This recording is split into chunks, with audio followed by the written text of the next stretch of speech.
Hi guys, welcome back to my channel. Today we're going to be testing the Fenty Beauty Foundation. This just came in the mail today. I got it off Sephora. It was $50, I'm pretty sure. So the real reason I wanted to test out this foundation is because I was absolutely in love with Rihanna's shade range. I think it was just so amazing that she could come out with her first ever makeup launch and be able to include so many people. Well, I hope everyone can find their shade in this launch. There were 40 shades. That's amazing. I'm pretty sure it was the highest shade range in a makeup brand, which is absolutely amazing because it just shits on every other brand that says, oh, you know, we can only cater to so many or whatever. No bullshit. Rihanna came out with it the first time, 40 shades. That is incredible. So I do really want this foundation to work. I really want to support her brand. I think she's amazing for bringing out 40 shades to try to cater to everyone. I think that's what every bloody brand should do. But this video will be testing out how it wears on my face throughout the day, if I really like it, if it does live up to its claims. I have heard some things about if it oxidizes, so I'll be testing that as well. I'm just going to get up some information on my phone. On the Sephora site it says what it is: a soft matte longwear foundation with buildable medium to full coverage in a range of 40 shades. Let's hope it's full coverage. And then under what it does, finally the ultimate photo filter in foundation form. Born in 40 boundary breaking shades, Pro Filter Soft Matte Longwear Foundation gives skin an instantly smooth, pore diffused, shine free finish that easily builds to your ideal coverage. So that's awesome that it's saying it will diffuse our pores and that it's shine free and it instantly smooths your skin. The oil free formula is made with climate adaptive technology that's resistant to sweat and humidity. That's amazing. And won't clog pores, so that wherever you are, it's going to work on your skin. This Longwear Light as air texture is undetectable on skin, so you always look like you. And I think that living in Australia, you need a foundation that's going to wear throughout humidity. So this brand is 100% cruelty free. It says to always shake before use. It's saying that it has such rich pigments that we need it to dry down for its truest color. So that's sort of leaning towards that it does oxidize, so I am going to be a little bit disappointed because I think I tried to match my skin color as best as I could online, so I hope doesn't oxidize too much for me. Probably should have read this before I got this one, but it says deciding between two shades, try the lighter shade. So that does sound like it's gonna oxidize definitely. But if it is too dark for my skin tone, I'm gonna make it work. I've had many years of experience of trying to dull down an orange foundation, trust me. So as I said before, this foundation does retail for $50 in Sephora. I'm in the shade 310, I think it ran under warm. But enough talking from me, let's get into the video. So obviously I've already done my brows. I'll leave the link below if you wanna see my brow routine. I did see on the site, it said that if you have dry skin that you should moisturize before applying the foundation. So I've already gone ahead and done that. So Rihanna did actually come out with a primer for this foundation, but I didn't buy that primer. I'm not going to waste my money on a bloody primer when I have my own. They all do the same thing, I think, unless it's like making you more dewy or a golden glow. But that was just like a normal, sort of more like a moisturizer. I tried it on in store, wasn't amazed by it, so I'm just going to use my products anyway. So I'm just going to take my Benefit Professional and then just rub this into my pores, just in the T-zone. And then just going to spray my face with the MAC Fix Plus. I would literally wear a perfume that smelled like MAC Fix Plus. So Rihanna released some tools with this foundation. She had her own beauty blender and then she also had her own brush. But when I went and tested the brush, it was nothing special. But for the purpose of the video, I'll do one side with a beauty sponge and then one side with a dense kabuki brush. But I bet you any money the sponge will win. I'm actually going to go head off and do my eyes, then come back and do my foundation. Alright, so I've just created this look on my eyes, but let's get to the foundation. Just going to shake it up again. So it doesn't really say how many pumps to use, but I'm just going to go how I usually do it. Just take a few pumps. Whoop, there goes one. Oh, wow. Okay, so I wasn't expecting it to be watery at all. Always find medium to full coverage are a bit thicker, but that's alright. It does say that it's going to dry down really quickly, so I'm just going to do one side of my face first. Have a lot of problem areas at the moment. I've got some eczema on my face in these parts. I've got some breakouts. So on this side of my face, I'm going to be using the Zoeva Buffer Brush.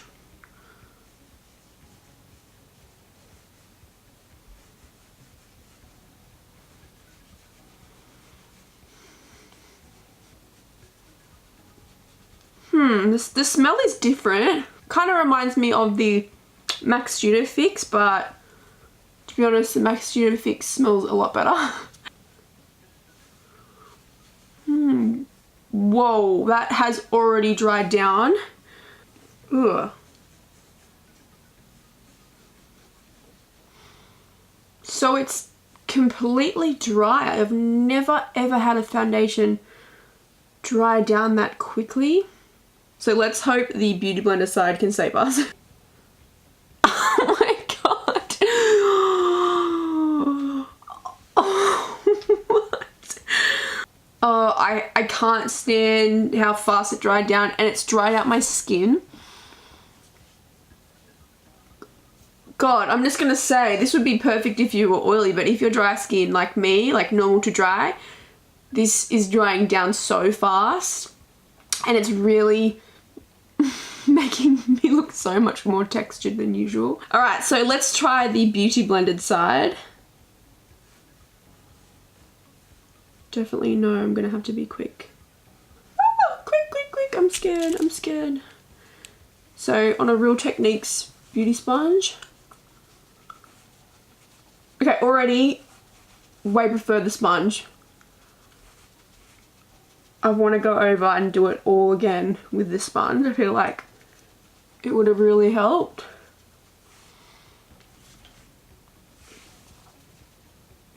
It definitely did oxidize. As you can tell, one side of the face that is just fresh is more of a light colour, and this one has gone dark. I'm going to make this work. I'm going to add another layer, but so far it is extremely matte. Definitely dried down very quickly. You have to work with the product very quickly. Pores are looking okay, nothing out of the usual. On my chin where I've got a bit of texture, it's definitely showing up more, and I'm really not handling how dry it's making my skin feel and look. But I'm going to go in with another layer and take the Real Techniques beauty sponge all over the face this time. Really didn't like the way the brush applied it.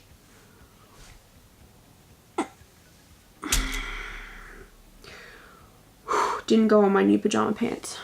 Oh no, it did! Oh shit. Oh, this scares me. You have no time. Quick. Oh no. Don't you dare. Oh god. Thank god I thought it was going to be like some of those foundations when you add another layer and you're not too quick to blend it out and it sort of makes a mark where you've left it, but I was able to blend that away, thank goodness. It's a weird feeling adding more foundation into a foundation that's so dry. Like, it doesn't feel right. Alright, so that's blended out. I've added another layer into it. Definitely use a beauty blender. Much preferred it over a brush. Not really liking it at the moment because of how dry it is. It is settling into all my textured spots on my chin area and the dry bits in my nose. Ooh, I'm not really liking it, hey. Like, it's very dry and like it feels dry, but I'm really eager to see how it lasts throughout the day. Something tells me it's gonna last, but it's not gonna look the best, which is not my cup of tea. Rather just not wear makeup, to be honest. Definitely oxidizes. Definitely recommend going in store and trying out a shade and putting it on your skin and actually letting it dry down, because it's when it dries down that's when it actually starts to oxidize and form its true color, which is so annoying. I hate products like that. I think it's so much easier when the true color is just the color that it comes in. But I'm gonna go ahead and do the rest of my makeup, come back and show you what it looks like with makeup on, and then I'm gonna go away for a few hours. I have to film another video and then do my final thoughts after a good 8-hour wear. Wish me luck. Alright guys, so I'm back. I have done a full face of makeup, as you can tell.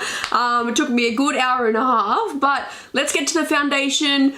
I'm actually starting to like it a little bit more. It is still very dry. I'm not used to such a dry foundation. It's bugging me a little bit, but I just use really creamy products on top, so although it did work out in the end, I did have to tweak my normal makeup routine that I would do if I was doing a full face of makeup. Definitely clung to my eczema marks and my textured spots on my chin that I have. My pores are looking okay, but to be honest, not the best. It's cracking in my nose area I definitely clung to the dry spots underneath my nose, but let's see how it lasts throughout the day.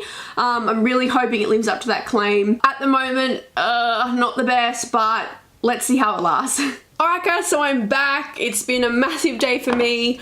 I almost forgot to film this outro. I'm so glad I remembered. Just tucked on some more lip gloss and it's on my face. That's good to know. Nice. It didn't last very long. Lippy never does. But everything else held up pretty well. It held up with my eyeshadow and my eyebrows and everything like that. But let's talk about the face. So, the only thing about it is, once again, I'm going to say it 100 times, but it is very dry. I probably won't be wearing it just because of that reason. I don't like dry feeling foundations. I've always steered away from them. It did settle into my fine lines. It settled into my textured spots, my eczema marks. It just made me look even more dry than I really am. I know that it did say specific things about if you're dry skin, then moisturize beforehand, which I did, so I definitely did everything right. But yeah, it's just not my favorite foundation, unfortunately. I was really excited for this one. I can imagine this working so much better on oily skins because it is dry and mattifying, but it was just too matte for me. But it did hold up everything really nicely. I definitely don't have problems of it not staying on my face. It's just more that it's just drying, really. But yeah, it just comes down to it not being my favorite foundation. I'll store it away in my foundation drawer, but I won't be reaching for it as my holy grail sort of foundation. But it's definitely one to think about, especially if it is humid. I know that today was extremely hot and this is what it looks like after 8 hours. It's like it was hot as today and this has held up beautifully. But I can't stress this enough. Go and try it out for yourself. In store, don't order it online like me. Go and get it matched to your skin tone and then let it sit on your skin because it does oxidize. I'm gonna say it again, I'm absolutely amazed by Rihanna's launch. I think it's absolutely amazing that she can bring out 40 shades to suit everybody's skin tone. I think that's just incredible and I really admire her for that. But yeah, this foundation just wasn't for me. We're all different. You might love it and I'm so happy for you, but just didn't work out for me and that's fine. That's it from me today, guys. If you wanted me to review any other products, makeup products, skincare products, anything, let me know down in the comment section. I'll be sure to get to that. Please like this video if you enjoyed it and don't forget to subscribe to my channel. That would mean so much to me. And with that, I'm gonna go. I love you guys. Thanks so much for watching and I'll see you in my next one. Bye.